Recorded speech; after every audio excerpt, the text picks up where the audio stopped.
Assalamualaikum warahmatullahi wabarakatuh. Alhamdulillah, alhamdulillahi rabbil alamin. Wabihi nasta'inu ala umurid dunya waddin. Ashhadu an la ilaha illallah wa ashhadu anna Muhammadan abduhu wa rasuluh. Allahumma salli ala sayyidina Muhammad wa ala alihi wa sahbihi ajma'in. Amma ba'd. Ibu bapak, saudara-saudara sekalian yang insya Allah dimuliakan dan dirahmati oleh Allah Subhanahu wa ta'ala. Suatu ketika di Madinah sangat panas. Begitu panasnya, hampir tidak ada orang yang keluar dari rumahnya. Mereka semua dalam rumah bernaung, berlindung dari terik panasnya matahari. Dalam keadaan panas itu, tiba-tiba keluar rumah seorang manusia, berlari-lari kecil karena takut disengat matahari. Itu kalau Madinah, kalau panas, panas sekali. Maka berlari-lari kecillah ini seorang manusia dari rumahnya menuju ke masjid. Sampai di masjid beliau berzikir. Tak lain adalah Abu Bakar Siddiq. Selang beberapa saat keluar rumah juga dari rumahnya seorang manusia, berlari-lari kecil juga takut kena singatan matahari. Dari rumah menuju ke masjid. Tak lain adalah Umar bin Khattab. Lalu sampai di masjid, Umar mendapati Abu Bakar dan bertanya Umar, Abu Bakar, siang-siang begini tidak biasanya kau di masjid, ada apa gerangan? Abu Bakar menjawab, saya panas di rumah dan lapar. Daripada saya panas lapar, mending saya datang di masjid. Lapar, panas, dapat pahala. Lalu Abu Bakar balik bertanya, kamu? Baru juga saya dapat kau di masjid ini, ada apa? Dia bilang, Umar, sama dong. Saya juga panas, lapar, maka saya datang ke sini. Dua orang ini melanjutkan zikirnya. Selang beberapa saat, keluar rumah seorang manusia, tidak lari, jalannya santai saja, tidak takut sengatan matahari. Kenapa? Kemana kaki beliau, di situ dilindungi oleh awan. Beliau ke kanan, awan ke kanan. Beliau ke kiri, awan bergeser ke kiri. Tak lain adalah Rasulullah Muhammad sallallahu alaihi wasallam. Sampai ke masjid, mendapati dua sahabat Abu Bakar sama Umar. Nabi lalu mengucapkan salam, Assalamualaikum warahmatullahi wabarakatuh. Ini salamnya orang Islam, standar, lengkap, ikhlas. Assalamualaikum warahmatullahi wabarakatuh. Jangan lagi ganti-ganti.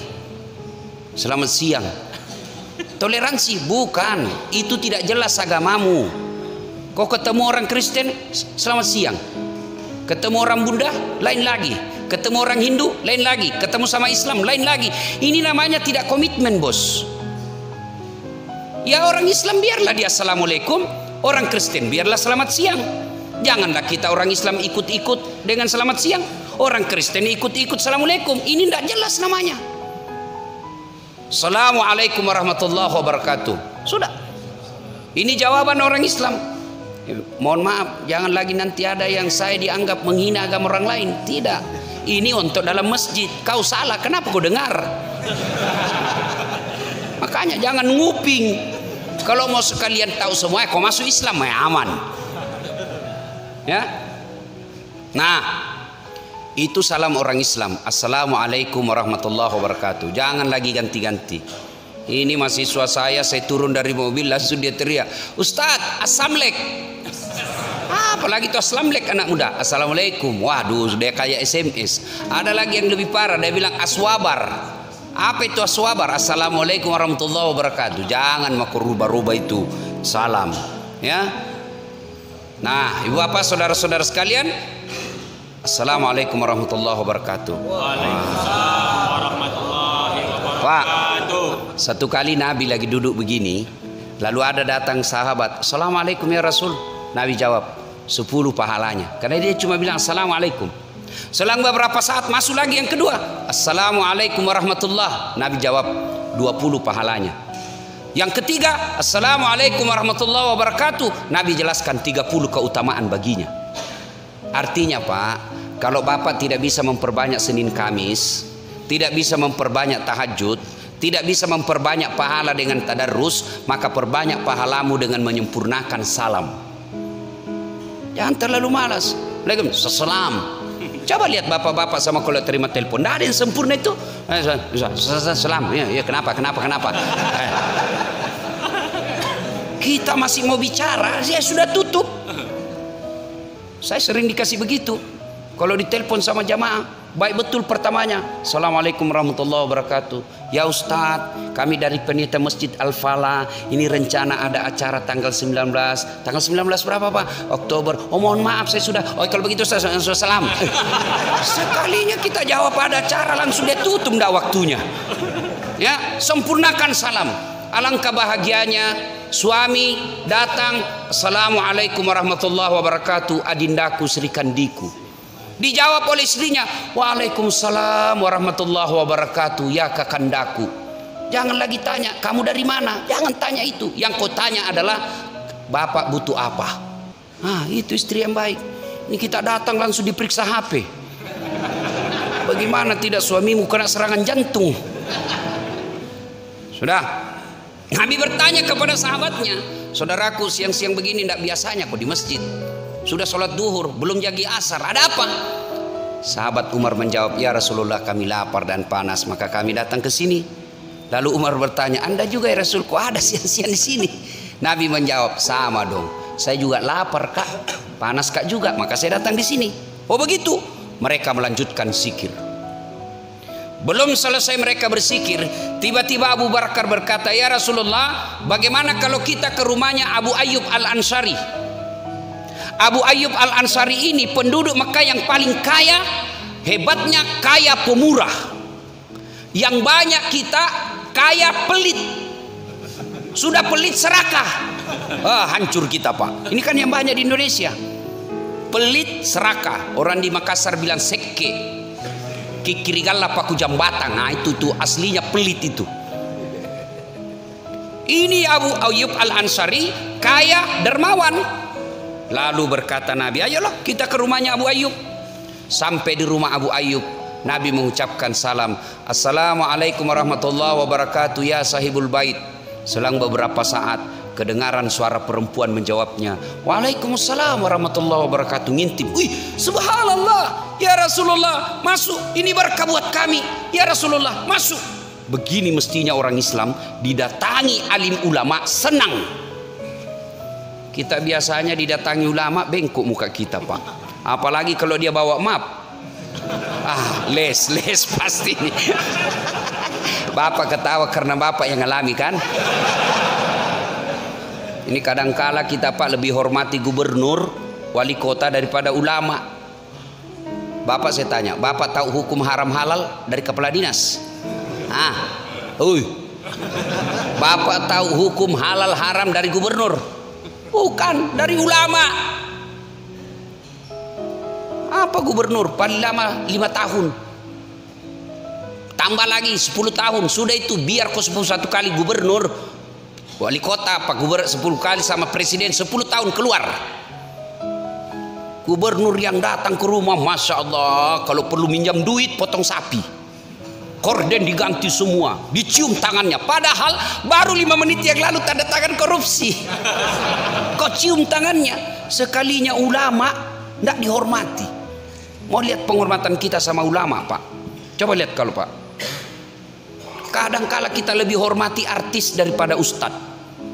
Kalau Bapak ngundang artis, itu 1 bulan sebelumnya sudah block time. Sebelum datang itu artis ada namanya uang block time 5 juta minimal transfer. Minta pesawat bisnis kelas, 3 orang minimal yang datang, tukang riasnya, artisnya, manajernya. Datang minta mobil yang mewah, minimal Alphard misalnya, dikawal tentara sama polisi. Datang ke kampung hanya bawa alamat palsu. Joget kelihatan dadanya, kelihatan pahanya. Enggak juga dikasih pegang Pak, dikasih lihat saja Pak. Pulang kasih 100 juta. Sampai di Jakarta itu artis 100 juta dia pakai narkoba, dia pakai ganja, dia pakai dugem, uangnya 100 juta habis dipakai dosa.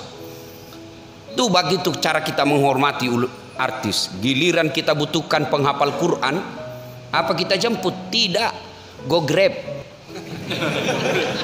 Gosen. Jangan ketawa, saya serius ini.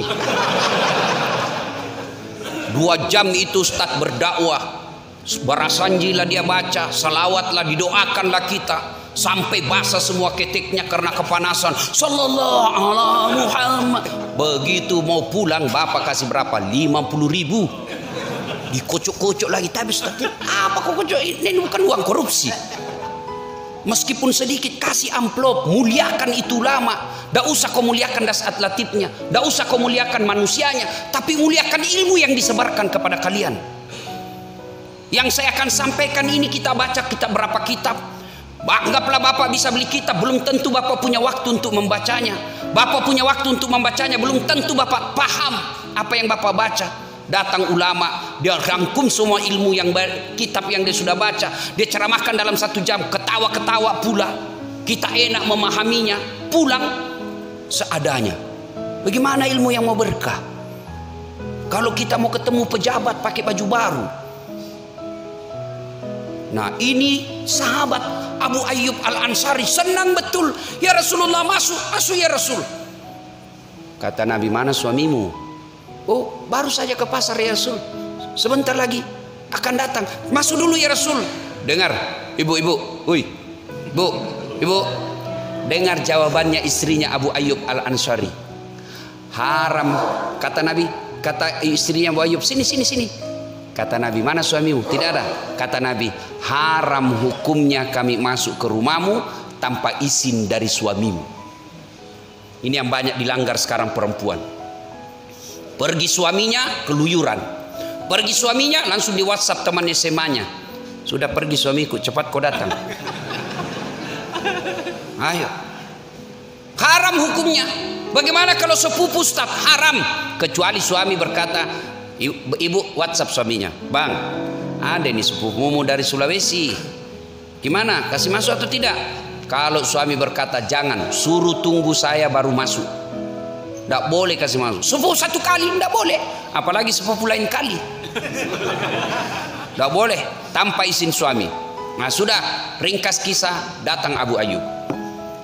Begitu Abu Ayyub melihat Nabi dan Abu Bakar, gembira betul Abu Ayyub.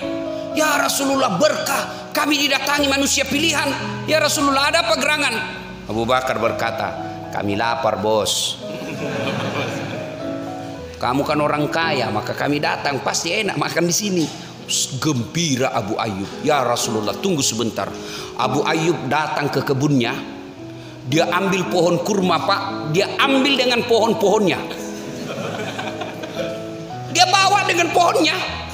Nabi berkata, Abu Ayyub, kita cuma mau buka buahnya, kenapa kau bawa pohonnya? Ya Rasulullah, kalau saya cuma bawa buahnya, saya tidak tahu mana yang Anda suka. Kalau saya bawa dengan pohon-pohonnya, ada semua di sini. Mau yang mengkal, mau yang tua, mau yang setengah matang, ada semua. Silahkan Anda nikmati. Masya Allah.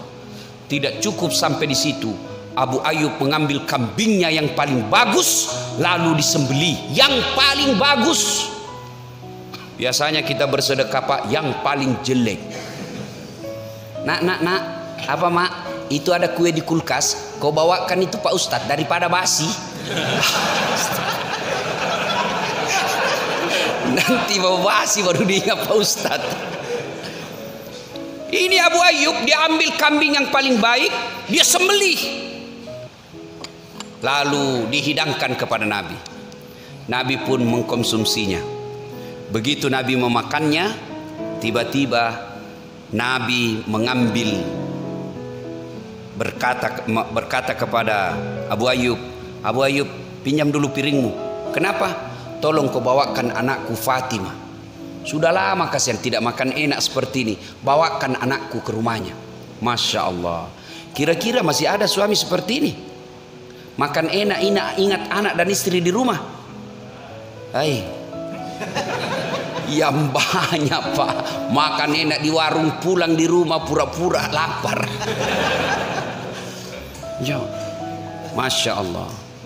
Dibawa. Lalu Nabi mengkonsumsi.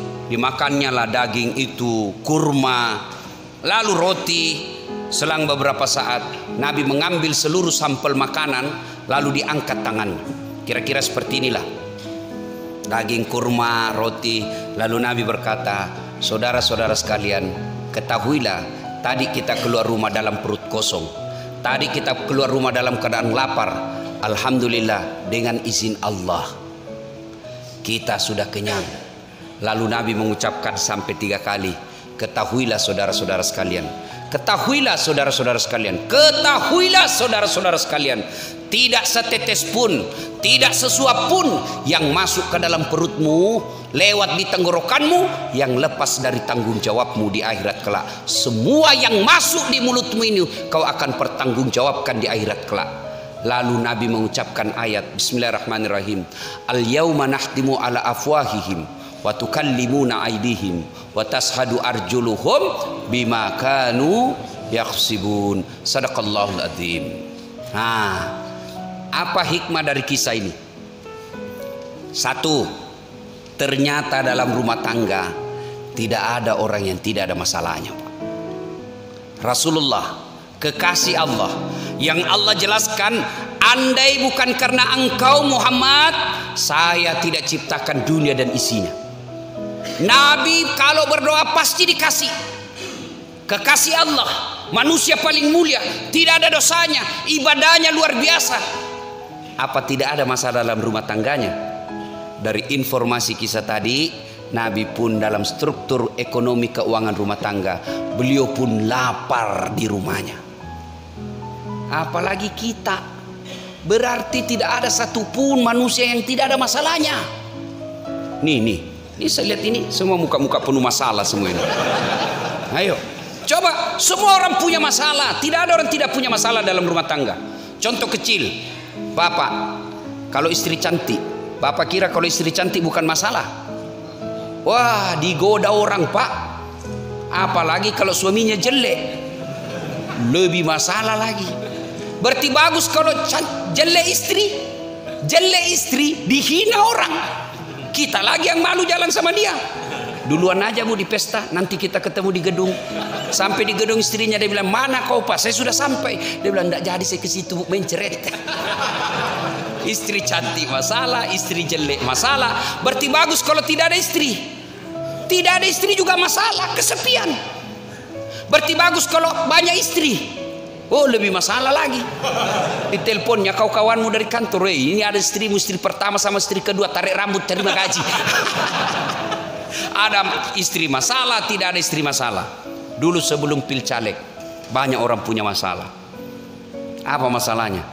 Mau terpilih, sudah penetapan, selesai masalahnya, bayar utang Pak, utang baleho, baju kaos. Nah itu dia bayar, ya harus dia bayar. Selesai dia bayar, selesai masalahnya, selesai dilantik, muncul masalah paling besar yang harus dia tanggung dunia akhirat. Apa? Melaksanakan janji-janji kampanyemu. Nih adik-adik nih yang baju-baju pegawai, apa masalahmu dulu waktu kuliah? Hah? Mau sarjana? Sudah sarjana selesai masalahmu? Enggak. Mau kerja? Sudah kerja pegawai, sudah selesai masalahmu? Enggak. Mau jadi kepala bagian? Sudah jadi kepala bagian, selesai masalahmu? Belum. Mau jadi kepala dinas? Sudah jadi kepala dinas, selesai masalahnya? Enggak. Mau jadi sekda? Sudah jadi sekda, selesai masalahnya? Tidak. Mau jadi bupati? Sudah jadi bupati, selesai masalahnya? Belum. Mau 2 periode? Tidak ada orang tidak ada masalah Pak. Semua orang punya masalah. Dulu adik-adik, masalah kita sebelum menikah, apa masalah kita? Jatuh cinta sama cewek, kita mau sekali sama dia, dia pun mau sama kita, tapi mau muntah lihat kita. Iya kan? Ada semua masalah. Sudah diterima, dia senang sama kita. Apa selesai masalah? Tidak. Melamar, masalahnya apa? Terima atau tidak? Sudah diterima lamaran, selesai masalahnya. Kalau dia perempuan bugis, uang panai yang dibawa itu sampai ratusan juta. Ada yang baru-baru sampai 2 miliar. Coba. Selesai, anggaplah dia bayar itu uang panainya, selesai masalahnya? Tidak. Bayar hutang pengantin, ngambil kredit di bank, bayar itu. Selesai itu, apa selesai masalahnya? Masalah muncul, mau punya rumah. Sudah punya rumah, selesai masalahnya? Belum. Mau punya anak. Sudah punya anak, selesai masalahnya. Tidak, mau anak laki-laki satu, perempuan satu, laki-laki, 2 pasang. Sudah itu apa? Masalah muncul apa? Masalahnya muncul apa? Langsung jelek lagi dilihat istrinya. Semua orang punya masalah, Pak. Dalam pekerjaan pasti ada masalah. Dalam rumah tangga pasti ada masalah. Yang jadi masalah bukan masalah itu. Masalah kita adalah bagaimana cara mengatasi masalah. Itu yang jadi masalah. Mengatasi masalah tanpa masalah. Orang tahu juga Pegadaian di sini. Saya kira cuma di Makassar orang tahu Pegadaian. Semua orang punya masalah. Belajar dari kisah tadi, Rasulullah dan sahabat begitu ada masalahnya, takarruf ilallah, dekatkan diri kepada Allah dengan cara apa? Dia langkahkan kaki beliau ke masjid. Berarti jika ada masalahmu, yuk datang ke masjid, ngadu kepada Allah. Cuma kalau kita ada masalah, tidak ngadu kepada Allah, ngadunya kemana? Ke medsos. Bertengkar istrinya, update status, tidak kusangka kau begini. Dia balas istrinya di Facebooknya, aku pun tidak menyangka kau laki-laki bejat begitu. Akhirnya apa? 1000 teman Facebooknya, 1000 yang tahu masalah rumah tangganya. Adakah rumah tangga yang tidak ada masalahnya? Tolong tunjukkan saya kalau ada rumah tangga tidak ada masalahnya. Jangankan bapak yang PNS, apalagi yang pegawai honor. Hah? Itu kan pegawai negeri. Saya juga heran sebenarnya kalau ada orang bangga sekali jadi pegawai negeri, nyogok ratusan juta sampai untuk jadi pegawai negeri. Apa hebatnya itu pegawai negeri? Mana ada pegawai negeri tidak ada utangnya di koperasi? Coba periksa semua itu SK-nya masuk di bank. Kursus sampai sekarang tidak keluar-keluar. Kata teman saya pegawai negeri itu tanggal 1 sampai tanggal 10 makannya apa? Sari laut. Tanggal 11 sampai tanggal 20 makannya apa? Sari mie. Mulai kurun. 21 sampai 30 makannya apa? Saridon. Obat sakit kepala, cicilan belum lunas. Kenapa? Saya tahu Ustaz, karena saya begitu Pak. Pegawai negeri. Ya Pak. Ibu bapak saudara-saudara kalian, tidak ada orang tidak punya masalah. Maka begitu ada masalah, tidak ada pilihan kita, datang ngadu kepada Allah. Dan yang dicontohkan oleh Rasulullah, tidak cukup hanya di rumah, bapak datang berjamaah di masjid. Alhamdulillah di sini saya dengar ini Pak, Pekanbaru ini ramai jamaah. Alhamdulillah. Apalagi kalau subuh sampai di luar, tidak ada di dalam. Pak. Yang menyebabkan orang sebenarnya orang malas jamaah itu Pak, panitia masjid juga kadang kala. Kalau masjid begini kan alhamdulillah nyaman Pak, ber-AC. Cuma kalau ber-AC begini kadang kala juga ada orang datang numpang tidur. Alhamdulillah Pak. Yang kadang kala membuat kita malas itu kalau masuk ke masjid, imamnya kadang kala balik-balik sunnah Nabi. Nabi menjelaskan kalau kau jadi imam ringkaskan bacaan solatmu. Ini jadi imam dia baca yang panjang-panjang. Coba kalau imam baca kul huwallah, anak-anak pun ikut. Kenapa? Dia hafal. Tapi begitu imam membaca surah Al-Anfal ayat 3 sampai 72, dia khusyuk dengan bacaannya, kita khusyuk dengan hayalan. Kita mau ruku belum selesai, mau ikut tidak dihafal, terpaksa kita baca semua di depan masjid. Itu pun dibaca televisi Pak, naik kita halaman. Ini penganiayaan ini sebenarnya Pak. Ini sebenarnya ini baiknya dia di samping. Karena kalau dia di depan pasti jamaah kreatif, dia baca semua Pak. Selesai dia baca semua pengumuman di televisi, Pak Imam belum selesai, dia baca lagi kalender. Persatuan Guru Republik Indonesia. Sudah itu belum selesai Pak Imam, bajunya lagi orang dibaca. Manchester United. Nomor itu semua dibaca Pak. Nah, ya. Ayo, ada masalah, datanglah ke masjid. Ustadz yang ceramah sekarang Pak, salah satu saya bisa jadi mubalik karena saya rajin ke masjid. Ya, saya tidak pernah mondok Pak. Bukan tadi saya ditanya sama Ustadz, Ustadz berapa tahun di Mesir? Oh saya tidak pernah mondok. Saya ini pesantren kilat. Tidak pernah saya pesantren Pak. Tapi belajar agamanya di masjid aja. Dengar ceramah. Kalau saya datang dengar ceramah saya catat. Kenapa? Kemampuan otak kita ini Pak terbatas. Apalagi yang sudah muka-muka pensiun ini. Oh ibarat kaset kosong, kaset kusut lagu lama. susah merekam Pak. Maka kadang kita bawa merekam. Dari situ saya pulang, saya baca kembali. Dengan seperti itu alhamdulillah saya bisa jadi ustaz. Ya, datang ke masjid. Dan alhamdulillah tidak ada tuh orang di penjara karena rajin ke masjid. Saya heran, saya sering masuk ceramah Pak di penjara. Itu Bapak masuk penjara berlapis-lapis pintu. Sampai 3 lapis, 4 lapis pintu. Ada polisi, ada macam-macam. Polisinya dari Kemenkumham, 4 lapis Pak. Pintunya semua terali. Tapi penuh orang di dalam. Bersesak-sesakan. Masjid tidak ada satpamnya. Buka 24 jam, tidak dikunci, sepi di dalam Pak.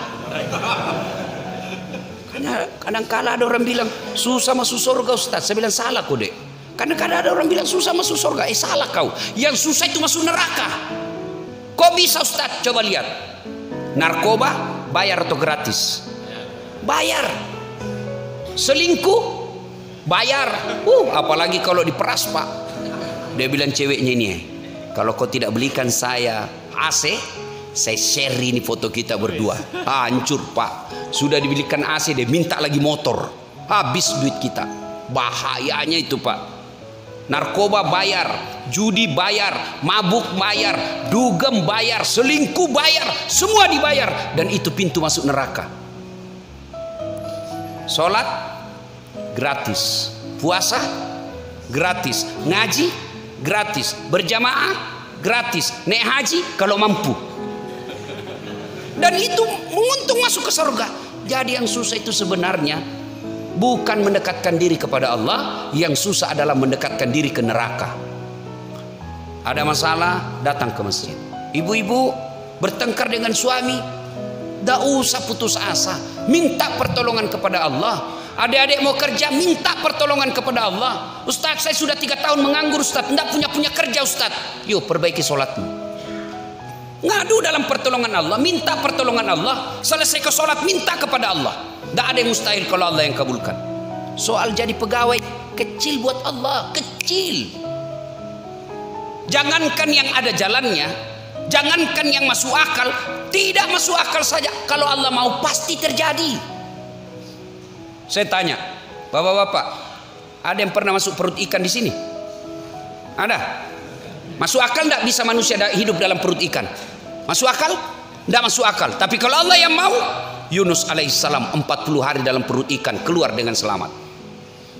Ayo, pernah ada di sini pernah dibakar hidup-hidup?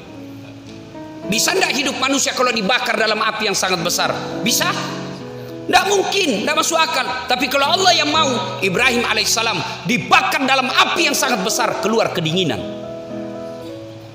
Ayo, kalau Allah yang mau. Perempuan bisa tidak hamil tidak pernah disentuh laki-laki? Bisa tidak? Tidak mungkin. Tapi kalau Allah, Siti Maryam, wanita suci, tidak pernah disentuh laki-laki, hamil melahirkan Isa alaihissalam. Kalau Allah mau. Cuma sekarang banyak yang mau saingan Siti Maryam. Hamil tidak ada suaminya. Beleng-beleng. Tahu beleng-beleng Pak? Dongo. Tahu dongo? Beleng-beleng.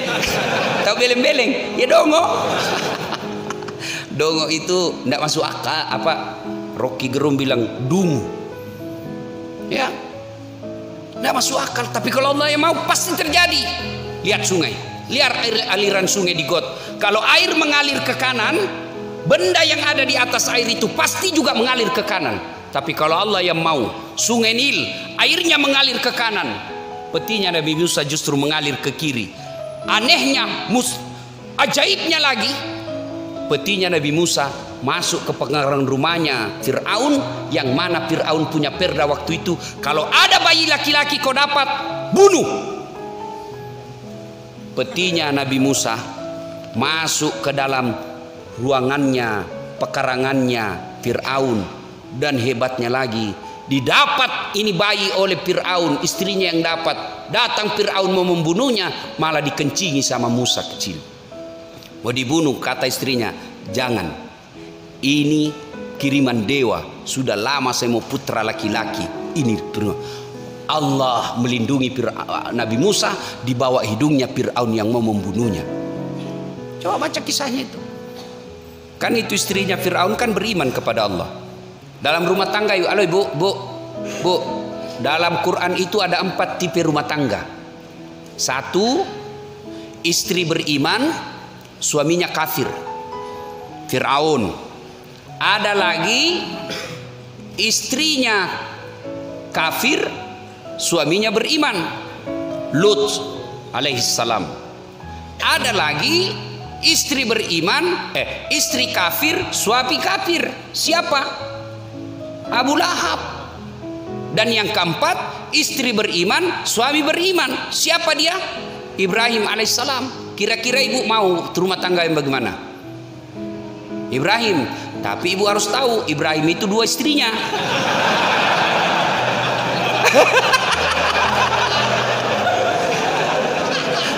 Langsung dia bilang gini, bu, sudah Ustaz, tidak usah Ibrahim, Fir'aun saja. Bapak saudara-saudara sekalian, nah hikmah pertama, tidak ada manusia yang tidak ada masalah. Ketika Bapak ada masalah, dekatkan diri kepada Allah. Cara mendekatkan diri kepada Allah, datang ke masjid, sholat. Sholat Pak, saya bisa cerita begini, saya alami. Saya bukan mau takabur, ini supaya kita yakin saja. Zaman saya SMA dulu, luar biasa penderitaan saya. Sampai kuliah, saya pernah jadi cleaning service. Membersihkan 4 travel. Ada travel di Makassar waktu itu paling terkenal. Saya mendaftar sebagai cleaning service, membersihkan toilet 4 satu hari. Lalu saya bilang sama yang punya itu, koordinator kebersihan, Daeng, tidak usah gaji saya, cukup kalau ada undian umroh kasih masuk namaku, mudah-mudahan saya bisa umroh gratis. Sampai tutup itu kantor Pak, tidak dapat. Saya pernah menjadi loper koran yang membawa harian Fajar, koran terbesar di Indonesia Timur. Saya pakai sepeda selesai sholat subuh, sepeda saya BMX. Dicuri lagi sepedaku. Sampai sekarang saya tidak tahu siapa itu yang curi, kurang ajar. Saya pernah menjadi pegawai catering, orang bau-bau, namanya Bapak Reza.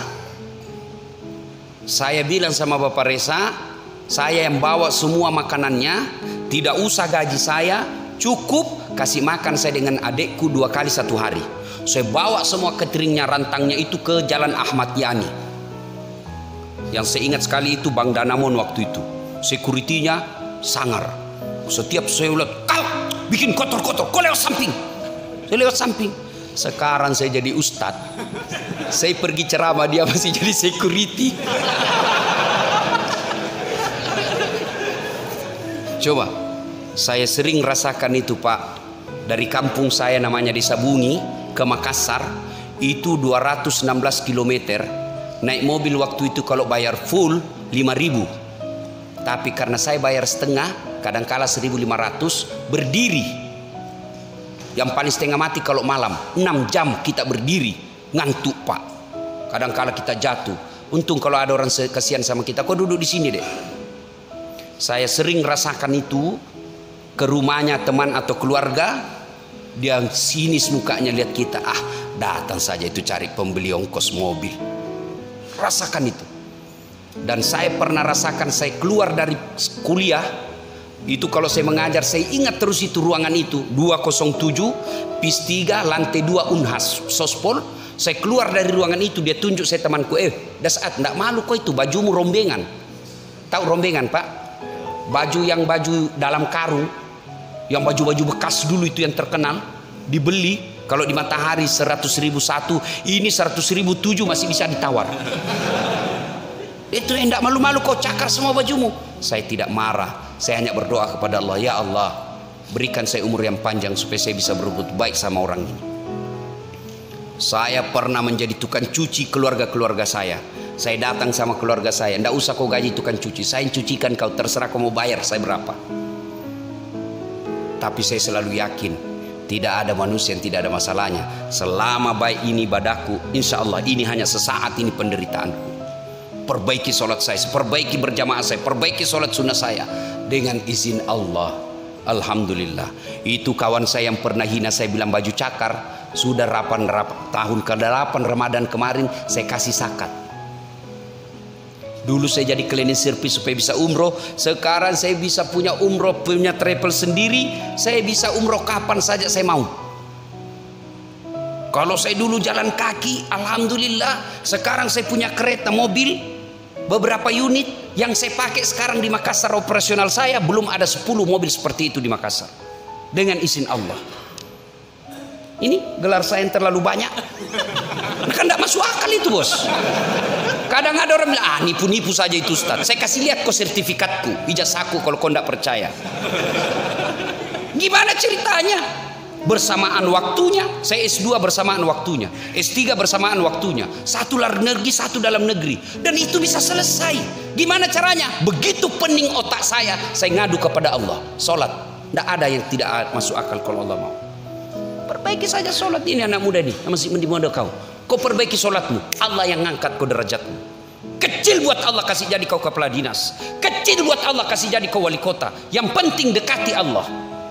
Saya bukan mau takabur. Bicara soal politik, saya pernah tercatat dalam lembaga negara calon wali kota Makassar 2013. 10 pasang calon, kalah tidak, cuma yang menang lebih banyak suaranya. 2002 saya Pak, 10 pasang calon, 2 bulan 19 hari sosialisasi. Orang bilang andai masih ditambah 1 bulan menang berdiri itu Ustaz. Dengan izin Allah. Bapak-bapak ini yang pegawai negeri, tidak usah kau cari muka sama wali kotamu. Capek kau cari muka. Ganti lagi wali kota, cari muka lagi. Ganti lagi, cari muka lagi. Kau sudah punya muka, ngapain kau cari-cari? Ngadu aja kepada Allah. Nih bapak polisi, tidak usah cari muka sama komandan.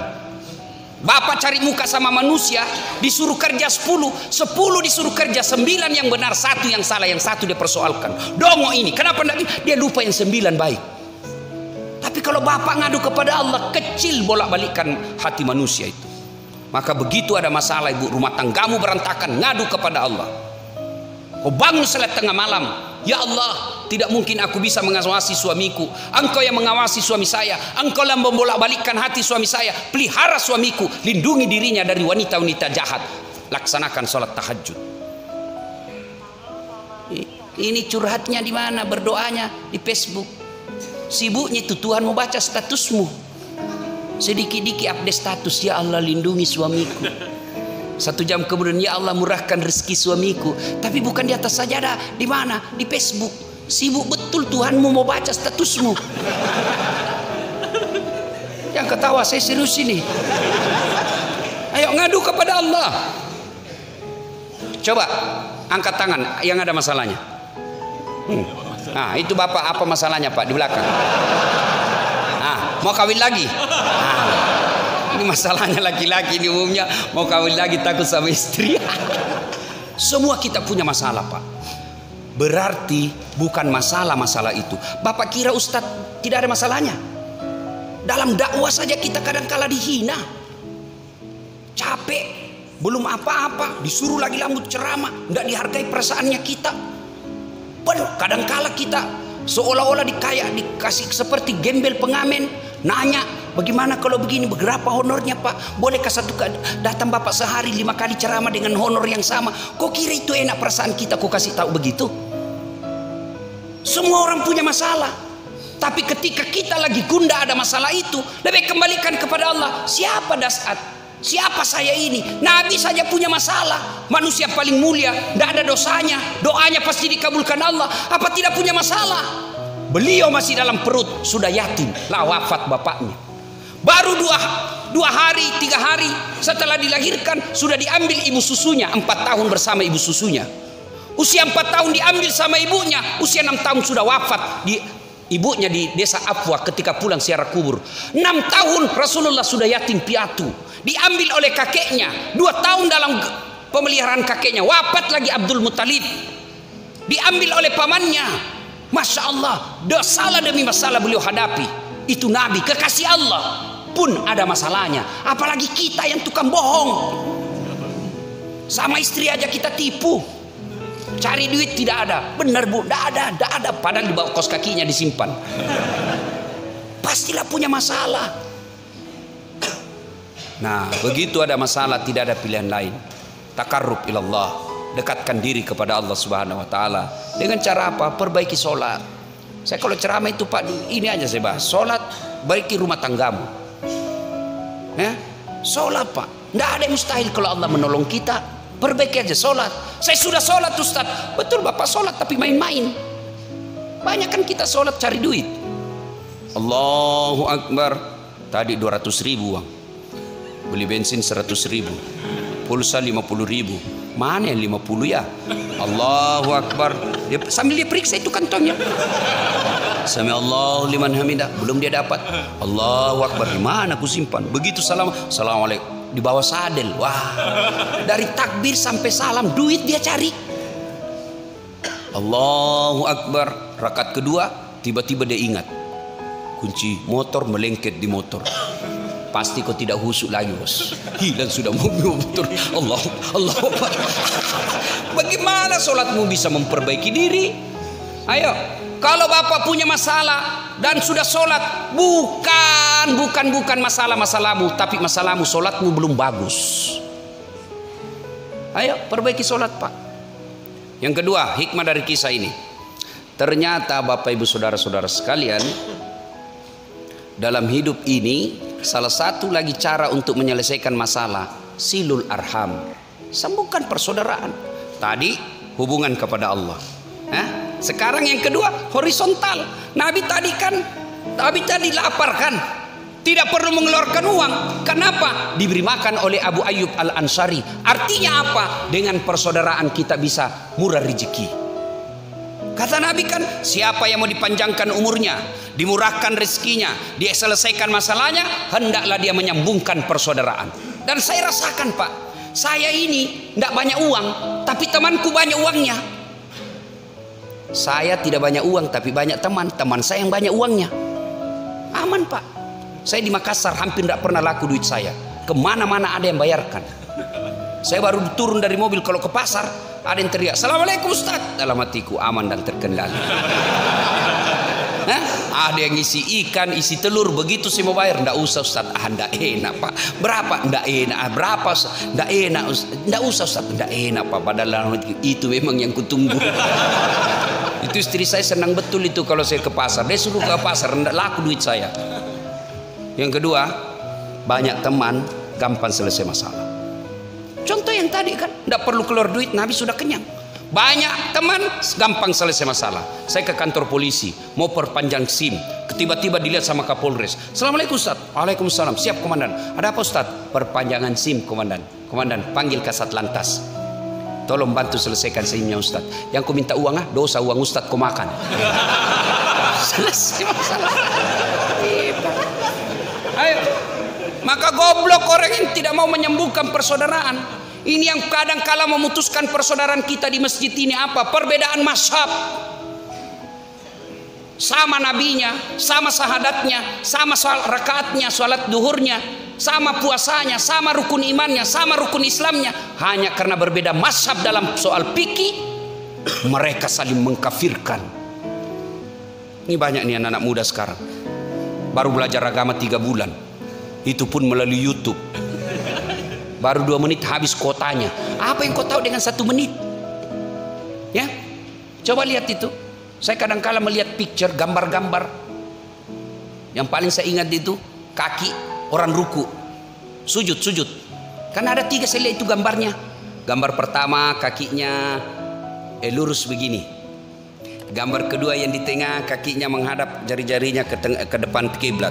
Gambar ketiga membelakang begini kakinya. Lalu yang kiri kanan dia coret silang, tulis salah, baru yang di depan betul.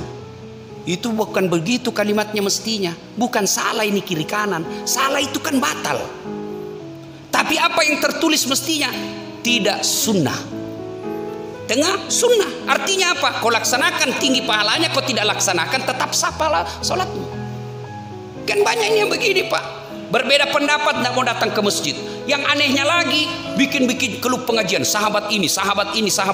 Berarti ada yang bukan sahabatmu. Bikin kelompok pengajian tidak mau ikuti kalau bukan ustadznya. Saya ditanya, "Ustadz Bapak, saya Islam, Nabiku Muhammad SAW, syahadatku 2 kalimat syahadat." Kalau berbeda pendapat silakan, tapi jangan kau kafirkan orang. Hanya karena berbeda kita takbir. Ada yang begini, ada yang begini, silakan. Ada juga yang saya lihat dia pegang kepalanya. Terserah, yang penting jangan kau salahkan orang. Ada juga takbir kayak kacamata. Allah. Silakan, yang penting ada dalilmu. Ya. Kita berbeda pendapat boleh dalam Islam. Yang salah ketika Anda mengkafirkan orang yang berbeda pendapat dengan kalian. Sampai saya dimaki-maki Pak di Facebook. Apa ini Ustadz Dasat bicara sunnah-sunnah, baru kau tidak pelihara sunnah. Saya bilang, kenapa kau tuduh saya tidak pelihara sunnah? Buktinya kau tidak pelihara jenggot. Ya mau diapa kalau tidak mau tumbuh? Saya sudah kasih minyak, malah marah istri saya di rumah. Katanya kasih kotor-kotor bantal. Sudahlah, berbeda pendapat itu biasa. Yang penting jangan memecahkan persaudaraan. Coba kita lihat Pak, kadangkala mazhab NU tidak mau datang ke masjid Muhammadiyah, Muhammadiyah tidak mau datang ke masjid NU. Wah sudah, ini kalau kita begini terus maka kita akan terbelakang.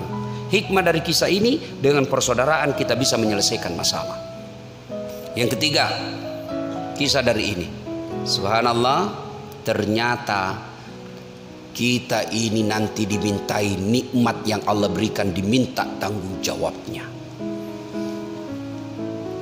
Kadangkala kita bilang, nikmat apa yang Allah berikan? Saya Ustadz orang miskin. Nikmat itu yang paling tinggi dan tidak bisa dihitung, fi ahsani taqwim, nih badan kita. Mau Pak?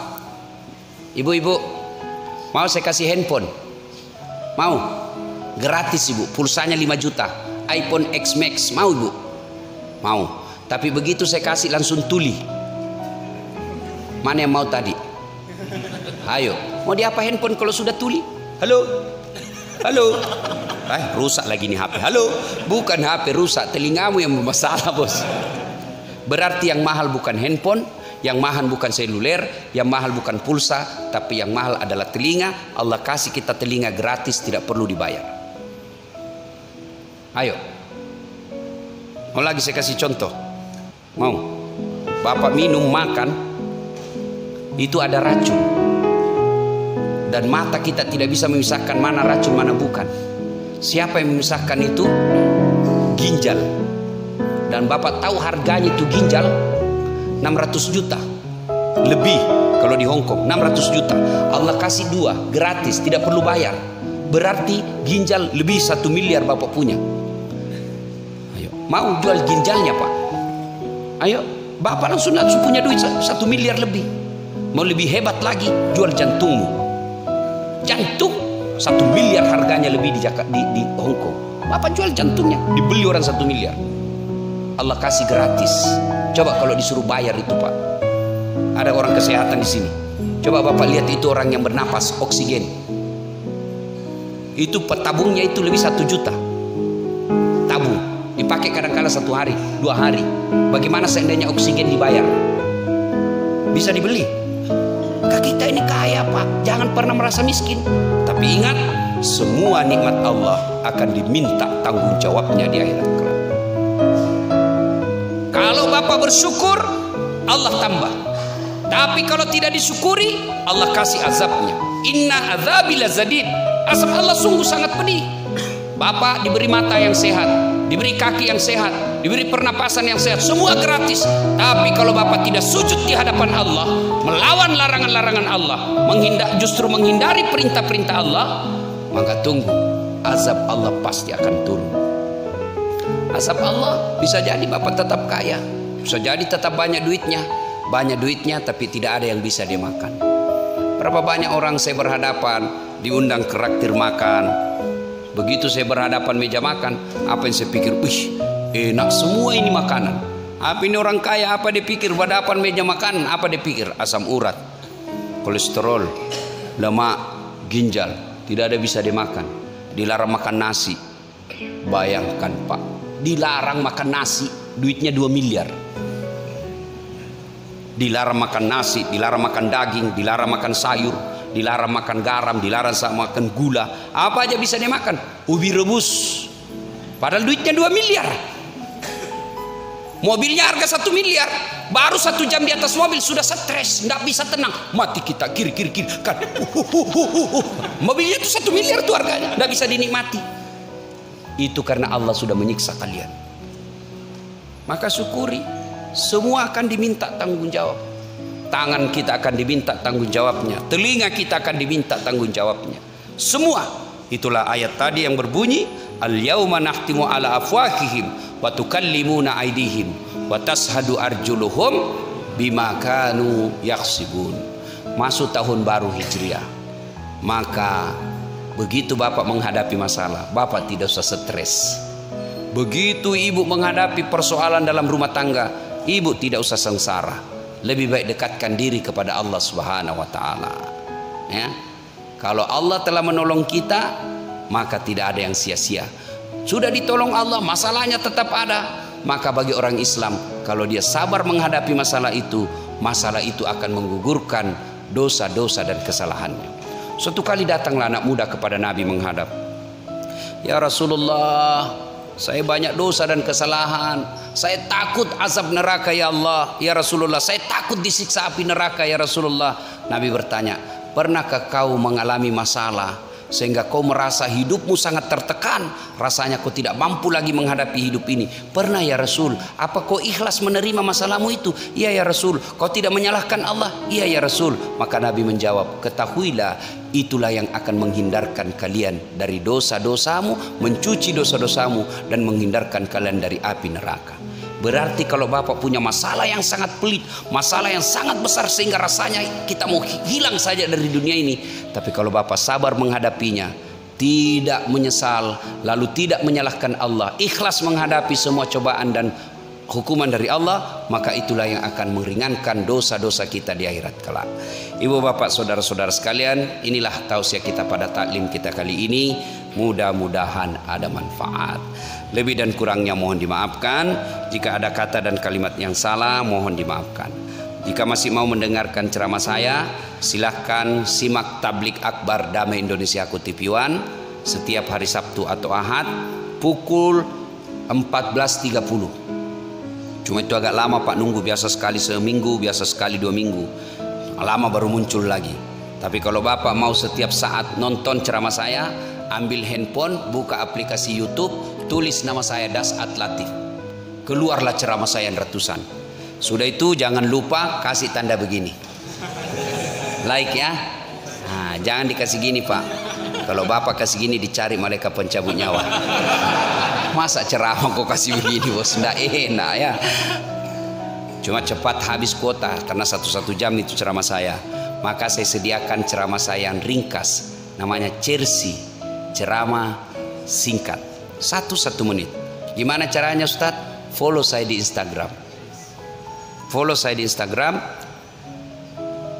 Dasat Latif 1212. Dasat Latif 1212. Sudah ku follow Ustaz, sudah ku tidak mau terputar ceramahnya Ustaz. Hakul yakin berarti tidak ada kuotamu. Kau beli dulu kuota bos ya. Ibu bapak, mudah-mudahan ada manfaat. Lebih dan kurangnya mohon dimaafkan. Sebelum kita akhiri, mari kita berdoa kepada Allah Subhanahu Wa Taala. Mohon izin untuk mengirimkan suratul Fatihah kepada Rasulullah Muhammad SAW. Khasiat dan keutamaan surat Fatihah itu keikhlasan Bapak Ibu sekalian untuk dihadiahkan kepada saya. Mudah-mudahan sehat walafiat, istiqamah dalam dakwah. Ila hadratin Nabi Mustafa Muhammad SAW. Summa hususil Dasat Latif. Al-Fatihah. Bismillahirrahmanirrahim. Alhamdulillahirabbil alamin. Arrahmanirrahim. Iyyaka na'budu wa iyyaka nasta'in. Shiratal ladzina an'amta 'alaihim. Amin. A'udzubillahi minasyaitonirrajim. Bismillahirrahmanirrahim. Allahumma shalli ala sayyidina Muhammad wa ala ali sayyidina Muhammad. Alhamdulillahirabbil